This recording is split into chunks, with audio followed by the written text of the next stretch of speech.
Vivimos en un sistema que busca el control, la estabilidad, que nada cambie de forma brusca. Es algo que aplica tanto a los mercados, como veremos hoy, pero también a la política. Ayer, por ejemplo, se llevó a cabo una entrevista a Donald Trump por parte de Elon Musk en la plataforma de Twitter. Antes de esta entrevista, no obstante, la Unión Europea, por medio de Thierry Breton, comisario de Mercado Interno de la Unión Europea, mandó una carta a Elon en la que avisaba de que tuviera cuidado con lo que se dijera en esa charla con nuestro amigo Trump.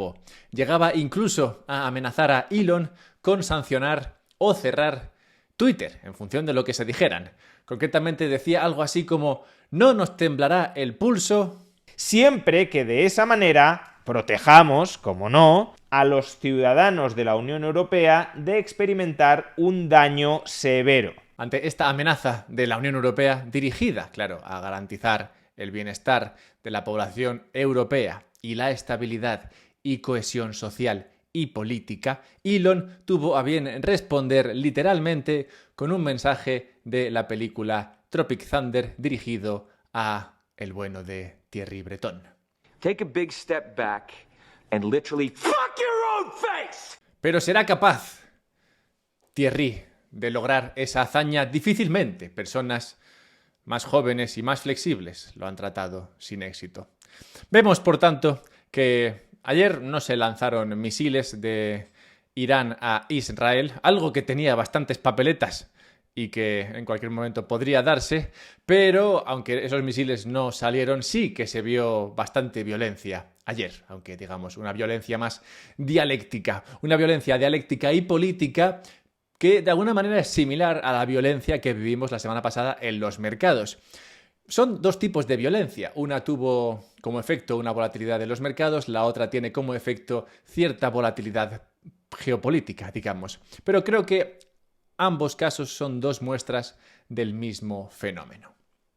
El mañanero de hoy, muy buenas, lo voy a dedicar a estudiar esta búsqueda de seguridad tanto en el mercado como en el aspecto político o en el ambiente político. Y cómo dentro de esa búsqueda de seguridad por parte de los participantes en el mercado se han dado y se han creado instrumentos financieros que buscan proteger a la gente frente a la inseguridad en los mercados y se han demostrado ser bastante inútiles en esta tarea. Así que veamos esto y veamos por qué esa búsqueda de seguridad por parte de tantas personas y en tantos ámbitos. No olvidéis suscribiros a este vuestro canal, este vuestro podcast, para disfrutar de este contenido que nos habla de lo que está pasando en el mundo desde un punto de vista bitcoinero, y dale like. Sobre todo los pre-likes, ya sabéis, esos son los mejores. Cuentan doble. Vamos allá.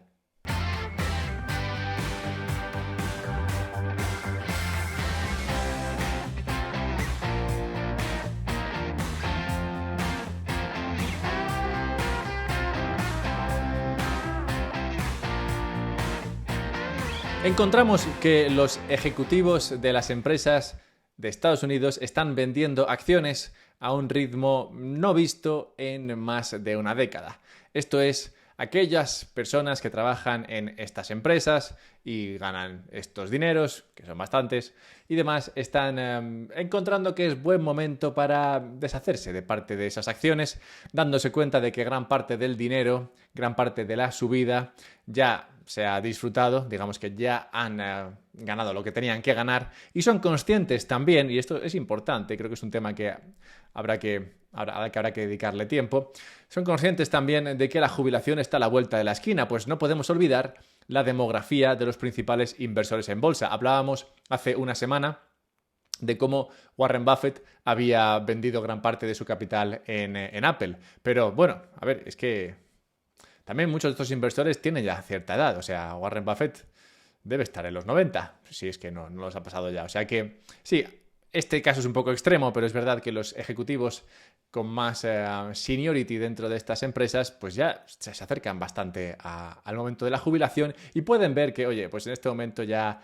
han ganado bastante dinero en la bolsa, entonces, ¿por qué no irse a cosas menos arriesgadas? Cosas que no sean tan peligrosas y que mantengan la capacidad o, digamos, el valor de ese ahorro.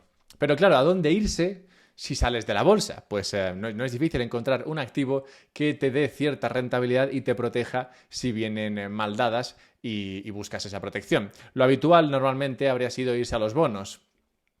Cuando la gente buscaba protección de la bolsa, se iba a los bonos, pero en los últimos años los bonos han ido fatal. Horrible. Ha sido trágico lo de los bonos, de modo que se tuvieron que volver innovadores a la hora de buscar protección a invertir directamente en la bolsa. Y esta búsqueda de seguridad y protección ha creado un nuevo mercado para los bancos de inversión que han inventado productos para estos inversores que son más cautelosos y que buscan esta protección. Uno de estos instrumentos que se han inventado son los ETFs de bolsa, es decir, instrumentos que cotizan como acciones que te dan exposición a las principales empresas de la bolsa, o sea, como comprarte índices a través de ETFs, como está el ETF del Standard & Poor's o del Nasdaq, pero con la diferencia de que estos ETFs te protegen frente a caídas. O sea, que tú estás invertido en la bolsa, pero al tiempo también estás protegido frente a una caída de la bolsa. Diferentes caídas en función de qué ETF estés comprando. Hay ETFs que te ofrecen un 9% de protección, otros un 15% de protección. Los hay incluso que te ofrecen un 100% de protección frente a caídas. ¿Qué es esto? ¿Qué magia es esta? Bueno, ahora lo vemos. Y es que estos productos ofrecen a los inversores la oportunidad... Por cierto, esto no es un anuncio de venta, o sea, luego verás que no soy muy fan, pero bueno. Estos productos ofrecen a los inversores la oportunidad de obtener rendimientos similares a los del mercado, pero al tiempo les protegen de esa caída, ¿no? De si cae un 9%, si cae un 15% o lo que sea, en función de qué tipo de producto estés usando. Y estos ETFs con protección se mostraron o aparecieron especialmente atractivos para aquellos que pasan de esa fase de creación de riqueza a los que pasan a esta fase de protección de la riqueza. Es decir, cuando vas ese tránsito entre, oye, ya me he cansado de ganar dinero, voy a proteger lo que he ganado, pues para estos tipos, estos fondos parecían de lo más interesante. Salieron hace escasos 4 o 5 años y en el momento de su lanzamiento se encontraron con que los bonos lo estaban haciendo especialmente mal. Por tanto, encontraron un mercado ávido de productos que les protegieran sin que no fuesen bonos. Pues los bonos no estaban encontrando demasiado cariño, demasiado amor. Y por tanto, estos ETFs salieron y triunfaron.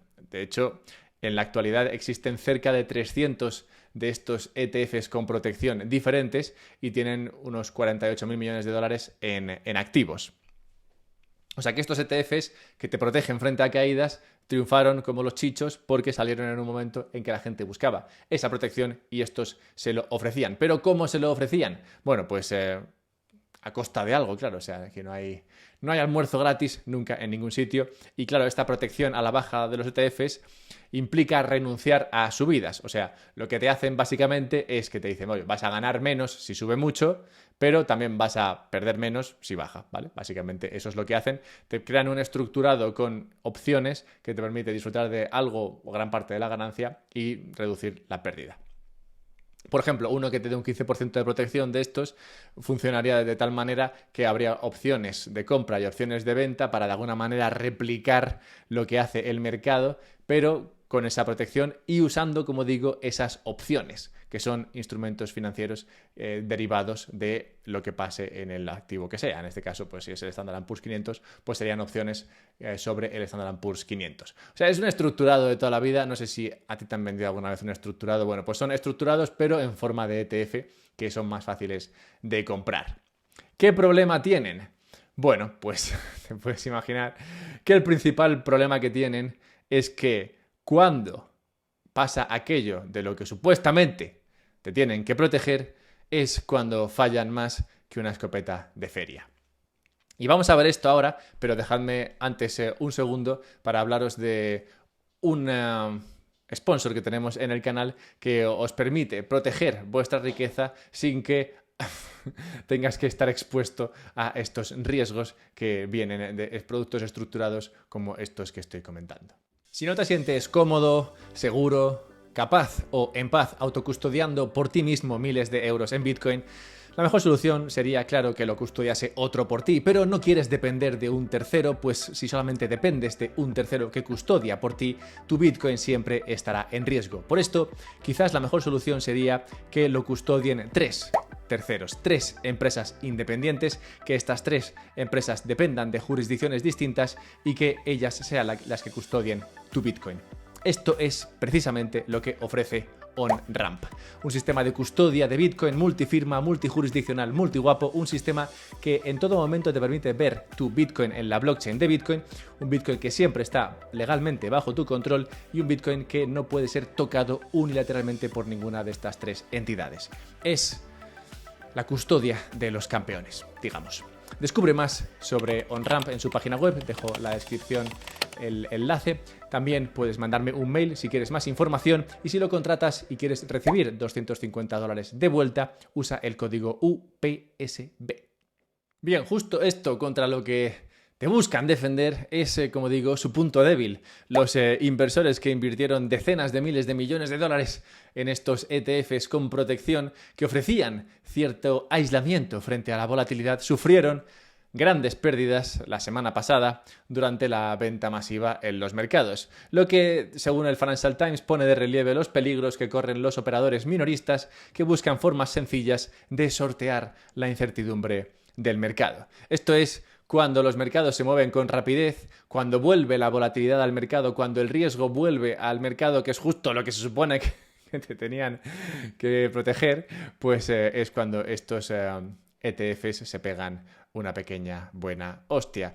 Claro que no es lo que estaría esperando la gente que compra esto. Y es que descubres que, a pesar de que se supone que te tienen que proteger y darte menos rentabilidad, pero mayor protección que comprar directamente la bolsa, pues te encuentras con que al final el rendimiento de los protegidos y los no protegidos es bastante similar. Vamos, que el potencial alcista se reduce y cuando caes, pues sí, también se reduce un poco, pero bueno, escasos puntos porcentuales en comparación a lo que cae el índice normal. Explica Ronald Lagnado a este respecto que a estos fondos que protegen de la volatilidad, a estos fondos que te protegen de las caídas, no les gusta la volatilidad. Y esto es porque al final estos fondos que te protegen de las caídas, lo que están haciendo es vender volatilidad, es decir, ponerse cortos de volatilidad, es decir, beneficiarse de que la volatilidad se mantenga baja. Y esto puede funcionar durante largos periodos de tiempo, pero puede ser que si vuelve la volatilidad, te pegues una hostia del tamaño... bueno, de tamaño bíblico, digamos. Y este es justo el sistema que hemos creado. Uno en el que por lo general no te debería pasar nada, por lo general deberías estar seguro, por lo general deberías estar bastante estable, pero al más mínimo despiste se causa un incendio en los mercados. Podemos ver esto si observamos lo que ha ocurrido con la volatilidad en las últimas décadas. De hecho, este gráfico es bastante ilustrativo, pues nos muestra que en los últimos años la volatilidad ha tenido unos picos enormes, unos picos mucho mayores que los que sufrió allá por, mediados de los años del siglo XX e incluso hasta llegados a 1990, la volatilidad no sufría picos como los que estamos viendo frecuentemente en estos últimos años. Es verdad que la volatilidad de media podía ser más elevada, pero había menos picos. Ahora lo que tienes es una volatilidad media más baja, es decir, se trata de que no pase nada, pero cuando pasa, no veas tú la que se lía. Es un poco lo que le pasa a los equipos de fútbol, ahora que vuelve la liga y demás.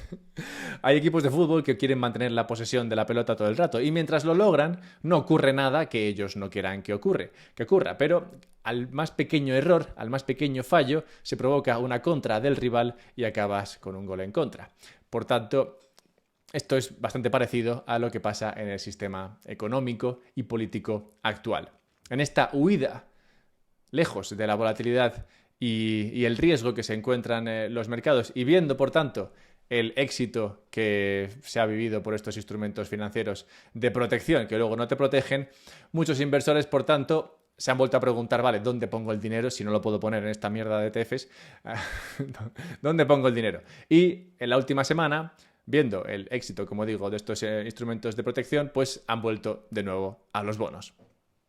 Los bonos del Tesoro estadounidense y otros títulos de deuda de alta calificación registraron un fuerte repunte durante la caída de la renta variable de la semana pasada, llevando los rendimientos a su nivel más bajo en más de un año, es decir, llevando a los bonos a un nivel bastante alcista debido, como digo, a esa demanda de gente que dice, oye, vale, si no estoy protegido y no quiero estar en bolsa, pues me voy a los bonos y que sea lo que Dios quiera. Bueno, pues lo que ha ocurrido es que en agosto, por tanto, los inversores han metido más de 9.000 millones de dólares en fondos de deuda pública y corporativa estadounidense, que tras los 57.000 millones de dólares que entraron en julio, nos encontramos con la mayor cifra de entrada en estos bonos desde enero y la segunda mayor desde mediados del 21. Vamos, que la deuda vuelve a estar de moda, los bonos vuelven a estar de moda, la gente se va a los bonos buscando esa ansiada protección de la inestabilidad y tratando de encontrarla en estos instrumentos de renta fija. Y me pregunto yo,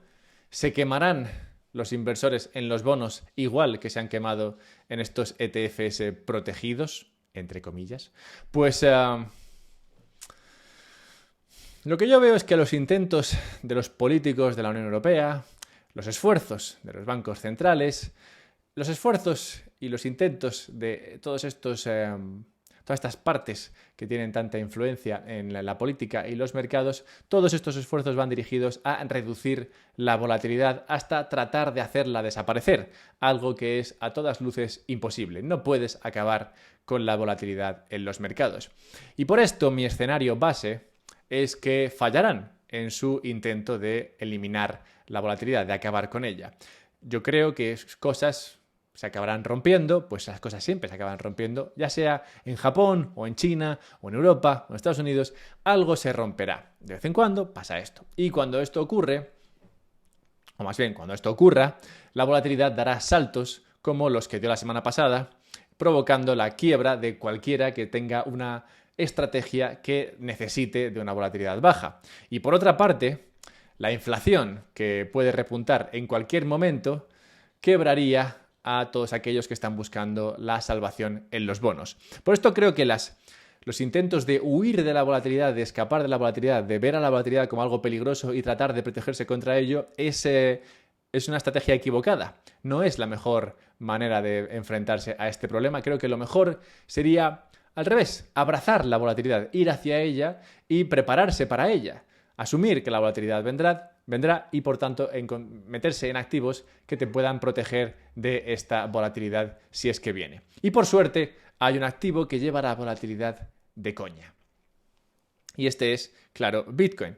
Nos encontramos con que podemos ver en un gráfico que en aquellos casos en los que la volatilidad alcanzó un mínimo histórico, en aquellos casos en los que la volatilidad alrededor de Bitcoin alcanzó un mínimo histórico, se vio rápidamente seguido de incrementos importantes en la volatilidad y en la rentabilidad de Bitcoin.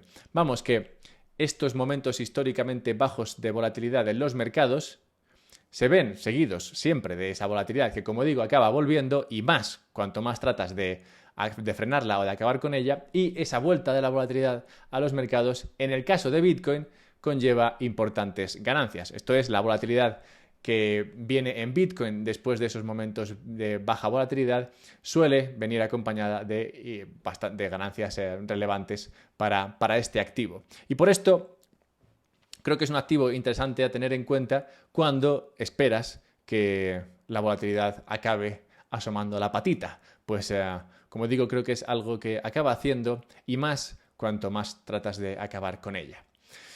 Al final, el inversor a día de hoy tiene que tomar una decisión, y es si huir de la volatilidad o, por el contrario, abrazarla. Y antes de cerrar el mañanero de hoy con la Necológica, dejadme simplemente recordaros un par de cosas. La primera es que hay una newsletter en este podcast. Te puedes suscribir a ella en unpodcastsobrebitcoin.com, y para este sábado tenemos dos opciones. Abramos la encuesta de esta semana. Tengo dos opciones para dos temas, ¿vale? No diría que son filosóficamente profundos, pero sí que son, me parece, interesantes, así que a ver cuál opinas, ¿vale? Tenemos el primer tema, que sería el de qué causó la subida y la posterior caída de las acciones tecnológicas. Esto es basándome en un estudio que se fija en esto en los años 90 y que me parece que viene al caso hoy porque podríamos estar en un punto en el que las tecnológicas también lo hagan un poco mal. Entonces, bueno, este estudio me parece interesante para ver qué pasó entonces y compararlo con lo que podría estar pasando ahora. O sea que el primero sería acciones tecnológicas o tech, o como queráis decirlo en los comentarios. Y el segundo sería el de tratar de entender por qué en contextos de baja volatilidad, de bajo empleo, de bajo desempleo y de baja inflación, por qué la gente se siente, o sea, tiene perspectivas negativas sobre la economía. Porque cuando se supone que la gente tendría que estar motivada o contenta con lo que ve en la economía, se siente al revés pesimista. O sea que podemos hablar de tecnológicas o de pesimismo. El tema que más os mole, pues me lo ponéis en los comentarios y abordaremos uno u otro. Como veis, el de Nike ha caído, ha perdido 2 encuestas, así que fuera. Bien, y cerremos con la necológica, recordando la muerte en tal día como hoy de uno que me viene súper al caso, que es Herbert George Wells.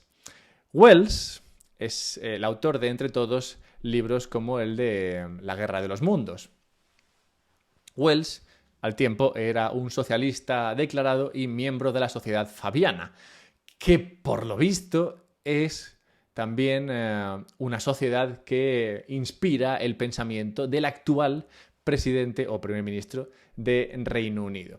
Total, que este Wells me viene al caso hoy, como digo, por algunos de estos libros que escribió, como digo, este de la Guerra de los Mundos. Fue retransmitido, una adaptación de este libro en la radio, causando gran temor en la sociedad inglesa. Y como digo, me viene muy al caso porque se está controlando o tratando de controlar los mensajes que le llegan a la población. Y este programa de radio que hablaba de la invasión del mundo por parte de estos alienígenas causó, estragos en la sociedad, que se volvió loca pensando que efectivamente esto es lo que estaba pasando. Y este es el riesgo de que solo exista una cadena que transmita mensajes. Pues lo que necesitas en cualquier sociedad para operar divinamente es que haya muchos mensajes de muchas diferentes voces. Pues al final, si no, tendrás solamente una, que será, digamos, la voz a confiar. Y cuando solamente se puede confiar en una voz, entonces el riesgo, el peligro, el alcance del daño que puede causar esa voz es enorme. Por esto, yo creo que es bueno que cuantas más voces nos encontremos, mejor.